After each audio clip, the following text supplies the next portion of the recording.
Another huge kind of development that's going to, I think, have some ripple effects in the world of AI is this AI startup that's going viral. And it's going viral in part because it's actually gunning for pieces of NVIDIA's business. This AI startup is called Groq. Now, that's Groq, not Grok, the name of Elon Musk's AI company. Now, this Groq with a Q, the one we're talking about, actually apparently had this name far before Elon Musk's AI company. But when we're talking about Groq moving forward, it's this startup, not the one that Musk owns.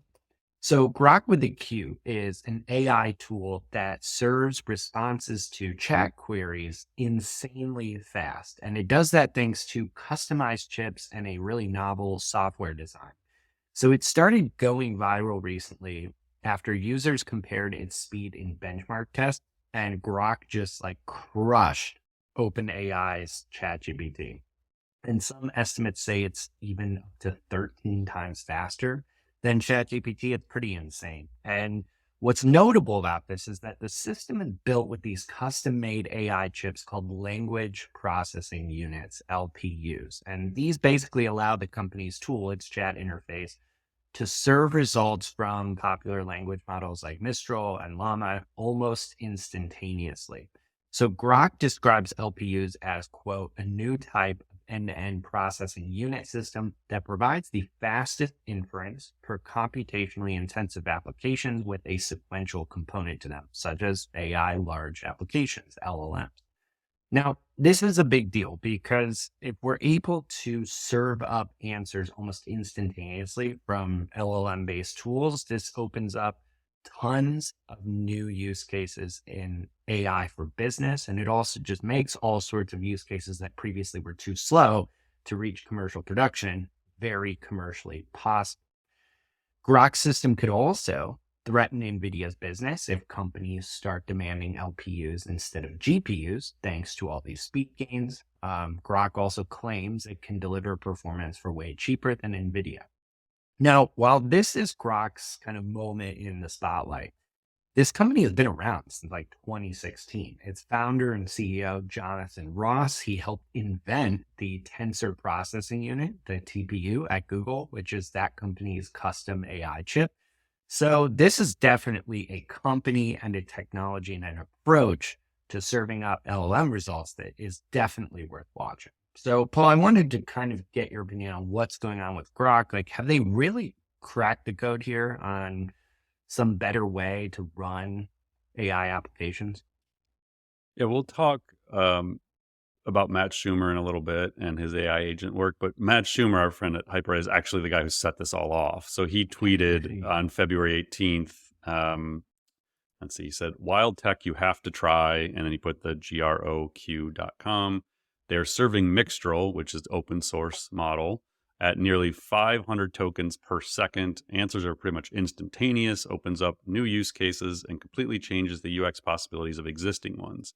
So I went and tried it that night. I actually saw the tweet from Matt and I was like, oh my God, like it is insanely fast. So again, you can go try it for yourself. Just go to the homepage. You don't have to put any information in, just put a search in and a prompt in, and it instantly just generates something. It's wild.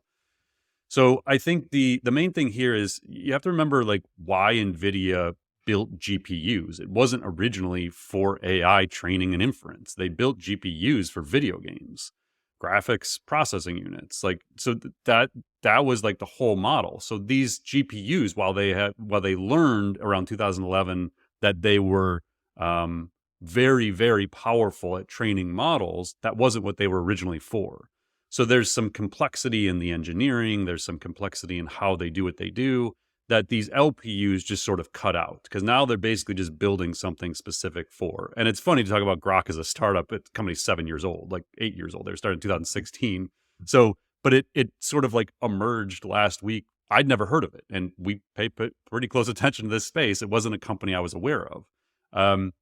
So I don't know. My thought is, I mean, doesn't NVIDIA just buy them? Like, if they're really a threat, like, doesn't somebody just replicate what they're doing? Like, I don't know. So I think it's amazing innovation. I think it's awesome that companies are doing this kind of thing, but I don't really worry it's going to like directly impact Nvidia's market share and dominance. And Mm. even there was a Wall Street Journal article where they said um, the CEO, Jonathan Ross, said the company is on track to deploy 42,000 chips this year and 1 million in 2025. But they're exploring increasing those totals to 220,000 this year and 1.5 million next year. So for context, NVIDIA, in August of last year, Financial Times reported that NVIDIA was tripling its production of its H100, which is its most modern GPU, in 2024. The goal was to produce 2 million in 2024. So again, LPUs from Groq right now on track for 42,000 chips this year. GPUs from NVIDIA, 2 million this year. So it's not like all of a sudden they're going to show up and just like take market share. But I think it's very much like, ChatGPT or Perplexity, like we talk about, where all of a sudden it's just like this amazing phase of innovation being fueled by AI where no business seems safe. Like Perplexity out of nowhere, all of a sudden just starts getting all this love as as an alternative to Google. You and I both like Yeah. love Perplexity now and use it all the time. Mm. And so you see Perplexity and OpenAI come up against Google and force them to take action. You have Grok all of a sudden is like people are like, hey, wait, is this threatening NVIDIA? And so I think like the main takeaway here for me is people have probably heard us talk about this idea of the future of all businesses AI are obsolete. And so I wrote this post last year that basically you have three options with your company: AI native, AI emergent, and obsolete. So AI native is you build a smarter version from the ground up. That sounds like kind of like what we're doing here with Grok, GROK or Q Grok, not the other one. Perplexity, same deal. Like you come at the big players with a smarter, more affordable, faster approach, basically.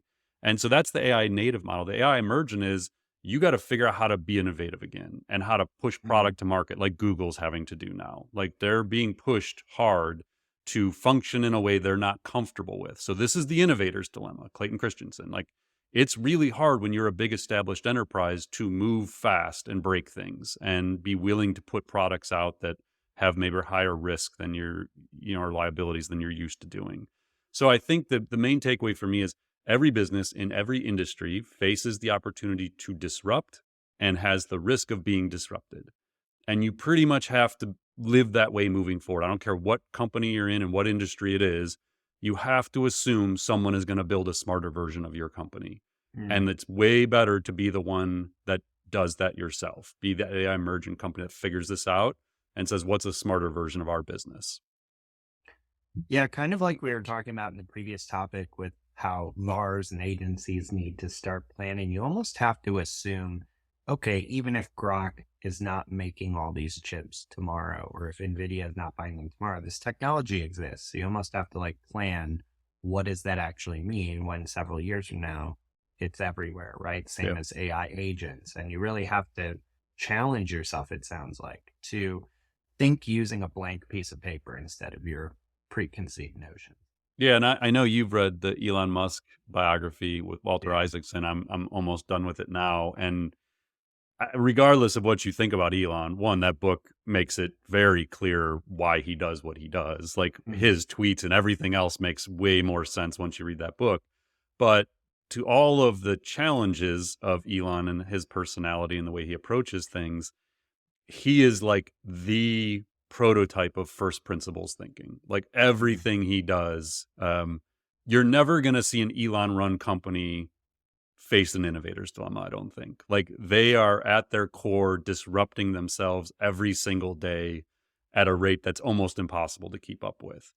And I think there's probably some balance between the way they do that and the way he runs companies and maybe how the average business leader would run a company. But I think there's something you can take from his algorithm for how he analyzes and builds companies, putting all this other stuff aside.